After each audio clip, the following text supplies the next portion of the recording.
Come on, bitch, let's go.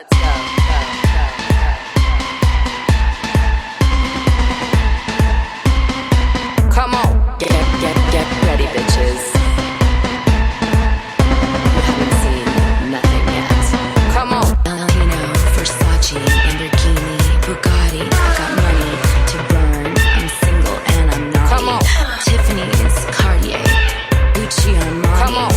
Break out your black card, boys. It's time to party. Hi, you guys. So Friday's live was bombshell after bombshell, right? Regarding Teresa Giudice, Louis Ruelas, and Real Housewives of New Jersey. I mean, wow. Wowzers, right? I'm telling you, sometimes I really get some home runs, and this was definitely one of them, and I'm glad I could include all the receipts. If you haven't checked out my YouTube channel, it's totally different content than listening platforms and also different than the Patreon. That's how many shows I do a week. Decadish Dana, if you want to go check out that live that I did with Kim D. This is, of course, Real Housewives of New Jersey alumni Kim D. So today's show is going to be a real adventure. I put the time codes in the description. I really want you guys to come back to this one a few times. I'm going to be continuing to cover Real Housewives of Salt Lake City, Season 6, Episode 4. I'm going to give you some tea about a feud that happened between Meredith and Heather McDonald from Juicy Scoop.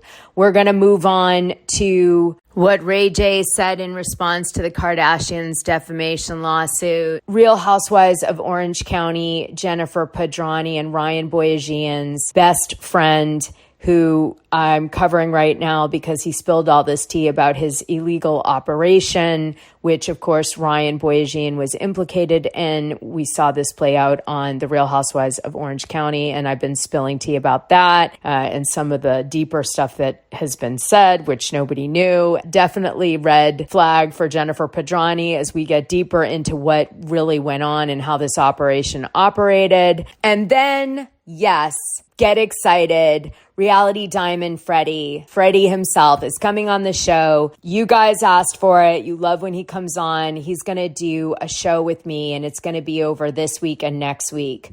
And we covered deep dive stuff to do with the Real Housewives of London, PK Shrek Kemsley, royal gossip that you're going to really be shocked over, I think. And after listening to the episode, you're going to know all the hot gossip regarding the royal family. I was pretty impressed with that part of the show, I'm not going to lie. And then a bunch of other tea that he found out that we're going to kind of drop together. So really fun show. And it's almost like shows within shows. So have a ball, come back a few times, and use those time codes. All right, let's get going. So we start out Real Housewives of Salt Lake City, and the ladies are still at Lisa Barlow's Luncheon. And this is the one where she's put up all of her loans and lawsuits she's taken out and written dismissed all over them and doesn't really address them, but just keeps like kind of gaslighting everybody that like, you don't need to worry about my money. I'm fine. This is all bullshit, blah, blah. And the cast is, you know, saying that's not true. That's not true. And then it gets explosive with Whitney Rose leaving the room because Lisa calls out, you know, that she's kind of happy that her business went down and all this stuff. Right. And then Lisa turns her sights to Angie K because Angie K compared her to Jen Shah, and they get into a fight, and Lisa drops her attack on Angie, which she had gotten ready, which is that she says that Angie K only owns 1.5 of her 10 salons and the rest are franchised. And then Angie K says that's not true. I own 3 and the rest are franchised. But I have a total of 10 salons and I'm proud of my franchises. And then she's like, but like, I don't know what, you know, I should be embarrassed about with this. And Lisa's like, I didn't say it was a put down. You're taking it as a put down. And then Angie K goes low. She says, I invested in your son's product line, Fresh Wolf. And I've noticed that you've been doing a, you know, hair care commercial ad on Bravo. She doesn't go into this depth, but she is. And Lisa's like, well, I can't help that my hair is shiny and beautiful. And they wanted to do an ad with me. And she's like, but you don't get the point. The point is that we we are displaying your son's product in our salons, and frankly, we probably wouldn't be otherwise. She does call it a C product, but I think what she really means by that is like, it wouldn't be necessarily a brand they would probably take in. It doesn't have enough momentum to take in unless it was Lisa Barlow's son and she cared about him, right? And she's like, I just don't understand why you don't put the same energy in your Fresh Wolf product with your son as you're putting in with these, like, this big corporate brand that you're promoting, which is in a similar category. Lisa calls out that it's a high-end, hair care line for men versus women. But Angie K is like, you're missing the point. Like, why don't you put some effort into your son's company? And then they go back and forth, and Heather finally has enough. And she's like, listen, you guys, this has gone so low. I think we need to take a minute and kind of accept our responsibility in all this awful fighting and gossip digging. And in this, she does like a nice speech, and Lisa seems to hear it and receive it. And so does Angie K, and they apologize to each other. Meanwhile, Whitney looks pissed in the corner, like she's not having it, and she can't believe that Lisa's getting this redemption at the end of this lunch, but she bears with it. And Mary's just watching the whole thing like a TV show. Amy, the socialite's there. She doesn't really know how to participate. So she's just sitting there and she's trying, I could tell, like, to be there, but like didn't know how to intercept into this conversation.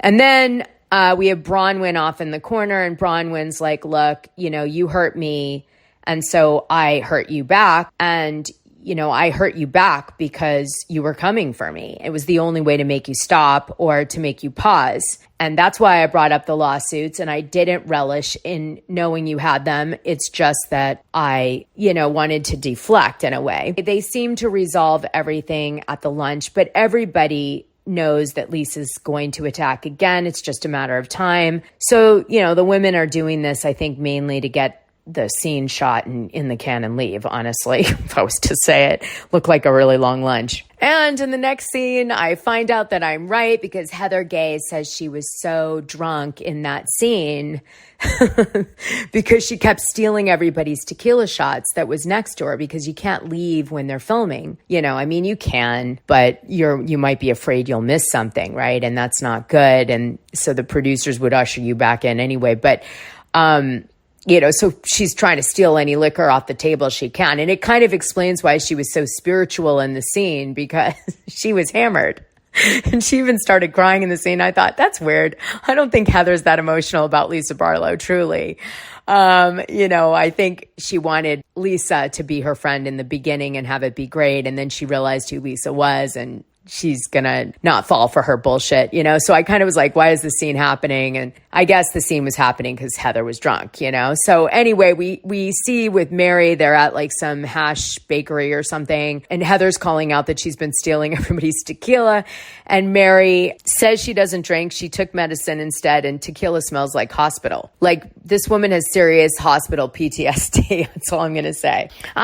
So we find out that Whitney Rose, following the demise of her company, is going to put her stripper pole back up and start doing that again and get back to her roots of like who she really is, instead of trying to like be, I guess, more than she is in terms of CEO and maybe being conservative or trying to do kind of corporate things or run corporate events, which we know didn't go well for her with her Wild Rose beauty brand. And I have a feeling, just based on this, that somehow we haven't heard the last of Soul People. Just a gut feeling as I'm watching the show with Justin behaving in the way he is. But we'll keep an eye on that for another time. Lisa has Bronwyn meet her at Premier Lounge, and she says it inspired her because of Sundance. Okay. So I think they probably filmed this, scene a little bit after Sundance was over. And what we find out is that Lisa Barlow is going to continue the pop-up venue that she sponsored at Sundance for the parties as an always sitting there pop-up for special events and things in town. And I did look, and it is a real pop-up that she's, I guess, involved with, and it is sponsored by her tequila brand. So it's like an event venue. And then they also do like a kind of bar club thing in there. So this is a strategy that Lisa's come up with following Sundance. Like, why do we have to have pop-ups just for Sundance? Why don't we have them all the time? And so she's done this thing. Now, what was really wild, which you guys wouldn't know, but one of the most famous gifting and event spaces in Sundance for like the 10 years or so that I was doing it was Premier Lounge. And it was run by this guy named Ryan and his partner. And he did it every year and they raised money for it and they would bring in big stars to perform at it. And I was a sponsor at it many times. I also brought films to them to get celebrities to go to their venue and we did premieres together. Hi, Ryan. Anyway, what's hilarious is Lisa Barlow has either stolen their concept for this pop-up, which she clearly got from Sundance, which I have no reason to believe they're not still doing Premier Lounge. It was pretty profitable for them. They also, for a while, did the Vegas Film Festival. But I wonder how they feel about her using the name, because I know where she got the idea from, just saying. And if they don't have any involvement in this pop-up, then I'd say, if they're still doing Premier Lounge like they did for a million years, I'd say they're pretty pissed that she did this on TV because this was their branding. Anyway, I mean, it would be kind of like, for the people who know me saying I'm going to do a pop-up all the time of the Village at the Lift, and call it the Village at the Lift, which for you guys who don't know, for something like 14 or 15 years, that has been produced by the same people. Now PMK and I think BWR have taken it over. It was run by a promoter for a very long time who was very well known in celebrity circles. And then it transitioned, I think, more to them running it. But I mean, it'd be like stealing their thing that they've been doing from a branding perspective. So I thought that was wild. Well, the women hug it out and they basically agree that they've been both hurtful to each other and they're not going to do that anymore. No more Todd, no more John, and no more kids brought into the fights. And that's that. Now, I want to do a whole thing about Mary and her church again, because of course we jump to a scene where she's with her cousin, Big Joe, the general contractor, and they talk about how the church has been shut down for 2 years and it's been allegedly being renovated. And Mary's like, oh, I see you reupholstered the pews and the chairs. And she makes some comments about how they're not good enough and how her contractor took a really long time to do the work in the church. And it's his fault, really, not Mary's, that it's taken so long. And then she talks about how Big Mama, her grandma, wanted her to marry Robert after she died. That was her will, and that she wanted Mary to take over the church and not her daughter, Mary's mom. And Mary's mom tried to take over the church against Big Mama's wishes, and Mary kind of fought for it, and she got the church. And she's scarred over it. Talks a little bit about Robert Jr. and how he's still struggling with doing drugs. Anyway, this scene is extremely orchestrated, and I wanted to tell you just a few things, okay? I want to actually do this deeper on next week's show because I don't have the time on this week's. But suffice it to say that that scene was orchestrated so that any previous and current church members saw it. She also pulls out a Louis Vuitton hanky to blow her nose, which is right on brand for the truth of what is happening in that church, which is that a whole bunch of people believe in Mary and really believed in Big Mama. And they gave a lot of their money to that church, which then a lot of people allege went to Mary's finances, and she benefited from it and lived very luxuriously off it. And yes, there were other businesses, but that was a big business for them. Now, given there's a $6 million lawsuit where they've had property stolen from the church and all these things they allege from someone who's been involved in their mortgage company and all this stuff, and I'm sorry that I'm not having time to explain this properly, but it seems to me she needs the money from the church again. And this is why we're seeing this scene. And she notably uses her mom's death as the trigger point to discuss this and, have this kind of moment on camera. But I think actually that was strategic. I think she wanted this out there to her congregation to downplay all the very terrible press that came out, not just from her mother, as she implies in the show, but her other family members, And in addition to that, people who went to her church. And so here we find ourselves. More on this later. Another show. So then we jump to a scene where Heather Gay is getting a perm with Angie K at her salon, and she tells Heather Gay a story that Lisa Barlow suddenly sent her assistant in to get all of Fresh Wolf's product out of there, and it was dusty downstairs because she wasn't really selling any or using it, which was the read between the line. And Lisa sends her $600 to refund her for the product, because she has decided that she does not want Angie K to carry it in her salons anymore because she put it down on television, bottom line. And so she gives her money back, I guess, and then she gets the product out. And when she gets it, it's dusty, and she offers to get like a cleaner to come in and clean Angie K's salon because it's so dirty. And Angie K tells Heather this whole story, and Heather's just like, oh my God. And of course, we know that Lisa, is really disliked by the women behind the scenes, and they're not surprised by this because they knew the other day was all BS anyway. So the fighting begins, the low blows start all over again, and here we go. And then Angie K strikes back in a text message, which was fierce, where she says, the reason your products are dusty is that no one has touched them in 2 years. And then she also says that no one asked you to pay the $600 to me, but maybe you should be paying it to the people who you owe money to in the lawsuits and the loans you've taken. So then Lisa claims in her rebuttal, at least I can pay for my own vacations.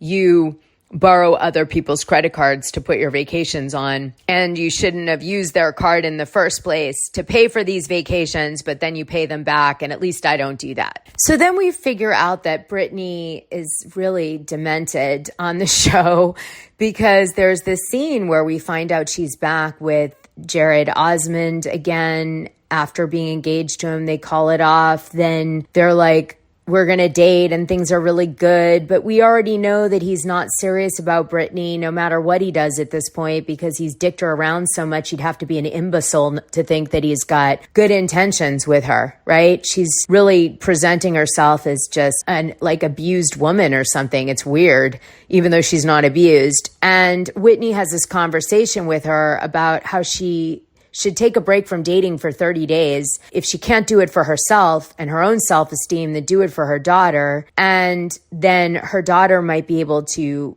believe that she's like prioritizing their relationship, even though the daughter's an adult. And what's incredible is we listen to Britney basically make excuses as to why she shouldn't do this.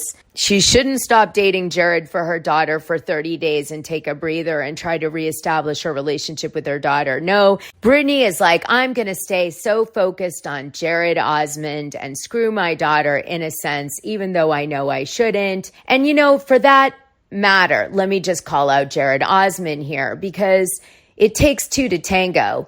And the fact that Jared allows himself to play with Britney and her whole family in this obvious, cat and mouse entertainment that he loves as an older man that he can do because he's bored off his ass. Apparently being an Osmond's not that exciting. And instead of letting her go and saying, I'm not going to see you anymore because I don't really have real intentions for you, he stays ever present, trying to get her back, which shows that he's kind of a whack job, because adults that are selfless and good people take stock of their own using ability and go, you know what? I'm using this person. That's not very nice. I'm going to let them be free of me because I have a hold over them. And I know it, and I should probably stop. But not this Fruit Loop. He's still cuckoo for Cocoa Puffs. So then we jump to Bronwyn and her mom, and they have another disturbing conversation. And what it comes down to is that Bronwyn is letting her daughter probably have sex before she's married with her boyfriend, and they're living together, and they're doing all these things that go against what the mother would have done with Bronwyn. And Bronwyn sees this as a better parenting approach because she doesn't want her daughter to hide things from her. So by allowing them, it's going to make it okay. And the mom doesn't believe in that. She feels like that isn't going to make it better or be good parenting. However, what she fails to acknowledge is that her stringent rules on Bronwyn and the fact that her husband worked for the Mormon church and all those things still didn't impact Bronwyn's choice to have premarital sex, party, and have a baby, right? And the mom's like, if you had told me that you were doing that, I would have punched the person in the face, basically, and not believed it. So she was like, how was I supposed to know? I didn't have an opportunity to parent because you didn't tell me the truth, which is going back to proving Bronwyn's point as to why she's doing what she's doing. But then we get into what the mother's really hurt over. And that is that Bronwyn gets pregnant, won't give up the baby, and then it becomes the mother's problem. And she sees Bronwyn's impulsive decision that has lifelong consequences as a way damaging to the mother, because she's like, you didn't think about your dad's job and the fact that I had to hide it, and the fact that if anyone found out, we would be ridiculed. And in addition to that, you didn't think about me taking care of the baby all the time when you couldn't take care of the baby. And if you didn't take care of the baby, we were scared it was going to go in foster care. And I had to carry the burden of worrying about the foster care, because if it happened to you, it happens to me. And then I got to take care of the baby. And so you see all the sides, but you also see Bronwyn as a hurt child wanting her mom to forgive her and say you did a good job, and she won't give it to her, which also is petty. And you see Bronwyn being raked over the coals by her own mother for something that happened 20 years ago, and it's like it happened yesterday. She can't give her any grace. And she's not impressed by Bronwyn's husband or lifestyle or money, because she doesn't feel like she earned it. She feels like every single person has rescued Bronwyn her whole life. And when is Bronwyn going to rescue Bronwyn? And that is at the crux of this conversation, if you go deep on it. And Bronwyn doesn't get that. She just feels hurt and like she's still not loved by her mother, which is devastating for her. So we get to Meredith, and Meredith is decked out in, oh my God, couture fur purses and couture jackets, and she's got couture glasses, and she's put a caviar refrigerator in her car custom, and she's renovating her store, the front to jewelry, the back for caviar, and she's just must be making bank is what happens here, which before we get into what happens in this scene, going to now tell you quickly about Heather McDonald and her feud, because it kind of ties into this. So first, let me call out that in episode 4, there's a scene at the end, which is that Meredith is getting out of the car, and she talks about, like I mentioned a few seconds ago, the caviar in the center console. And we see a close-up on the Lexus logo. When she gets out, it looks like she's got a brand new car, and she's got this caviar fridge inside. Well, just so you guys know, watch the credits of episode 4. You're going to see that there was Lexus promotional consideration that they had to disclose at the end of the episode. That's why you see the close-up on the L. That's why Meredith brings up that she's got a refrigerator in her car that is caviar. This was all a product placement opportunity that may and likely is not Meredith's car, nor any of that was actually real. And this, my friends, is where, our reality shows are losing their authenticity. This is an excellent example, and I do believe this is at the basis of the feud that I am about to tell you. So the Heather McDonald-Meredith Marks fight starts off with Meredith Marks doing a tour of her new rental property in Salt Lake City. And the headline to do with this is like, $70,000 a month or something like that.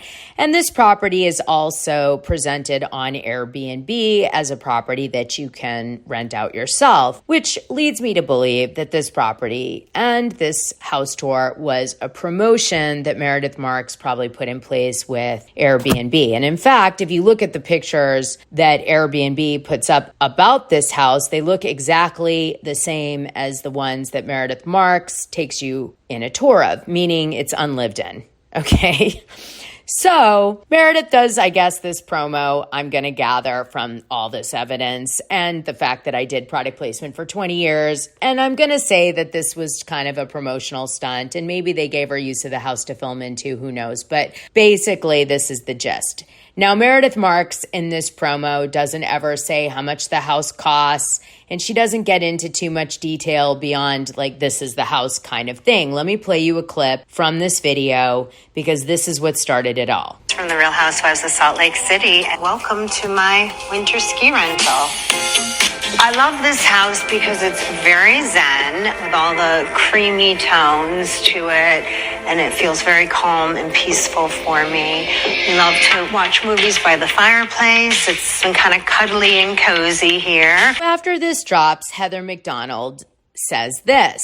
For over $70,000 per month home rental. Meredith, my love, what the fuck are you doing? These shows do not pay enough. The money from your caviar and your DJ gigs do not pay enough to waste $70,000 a month on rent. For what? Who are you proving this to? You know who's smart? Gina of the OC. She's like, give me my Lee press-on nails and my Temu jacket and let me go dance around with a smile on my face and not be in debt and actually own a property. I'm so sick of people saying like, we come here for a luxury. No, you come there for entertaining shows. And you know who makes it entertaining? The producers, and the women show up and be authentic. Whether they're really rich or they're not, what's worse is the fake rich. Honestly, it's more stressful for us to see you waste money when we've been watching these shows for 20 years and we know what happens when you're spending more than you should to appear to look rich, when you're making maybe $100,000 a year on this show and you're spending $1,000 a day on glam and $70,000 a month on rent. What the hell are you thinking? Watch a makeup tutorial and get a smaller place. So when this got dropped to tease this podcast that Heather does, Meredith Marks clapped back and she wrote in the comments section, while I have not spoken about what I spend, I appreciate your concern, directed at Heather McDonald. It is only irresponsible to spend what you cannot afford. Fortunately, I live well below my means. No need to worry. Sincerely, Meredith Marks, JD, MBA, DJ, heart kiss. So apparently, Meredith Marks saw it, and that was her reaction to it. The bottom line is, you guys, just to settle this from my perspective, Meredith Marks certainly is not spending what she's presenting on the show. She's doing promotional deals. She always has been. She's always done product placement since the very first season. I used to make fun of it. I like Meredith, and I used to say, like, the one thing I can't stand about Meredith is that she keeps promoting stuff constantly, and it's so blatant. So this has been Meredith's shtick from the very beginning, and not everything she's presenting to you is hers, 100%. And that's why she wrote that cryptic message back, because she can't afford her lifestyle, because you don't know what she's actually paying for and what she's bartered for. Also, remember, Seth was, the head of Big Lots merchandising. They're experts at merchandising, especially him. And so, I mean, come on, right? This is kind of silly because Meredith is not really presenting a lifestyle that she's really living. And that is because she's doing promotions. Bottom line. And I think Heather was surprised that she chose to make this a literal situation for her, meaning she just decided to go off what she's watching, because I know Heather probably knew that it was promotional when she did that commentary, which tells me something about Heather and Meredith. And that is, something happened, I think, between Heather and Meredith to cause a bit of a rift. I don't know if Meredith pissed off someone that Heather McDonald knows and they told her and she, reacted to it, or if she got upset with Meredith for a reason, maybe Meredith slighted her or something else. That part I can't comment. But for Heather to come out very strong like this about this walkthrough tour, to me was strange, because she's been in the business so long and she knows Hollywood and she knows promotions and all this stuff. And she doesn't just say it. Now, maybe I missed that part of the episode, to be fair. And I could have reached out to both Meredith and Heather about this feud, but I decided I wanted to give you my take without that element in it intentionally. Just my fresh take without either of their influence.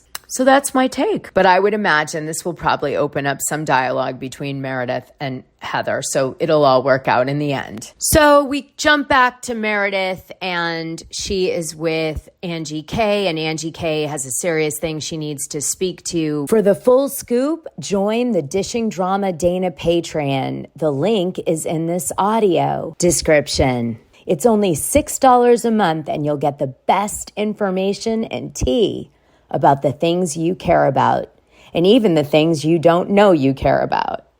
What are you waiting for?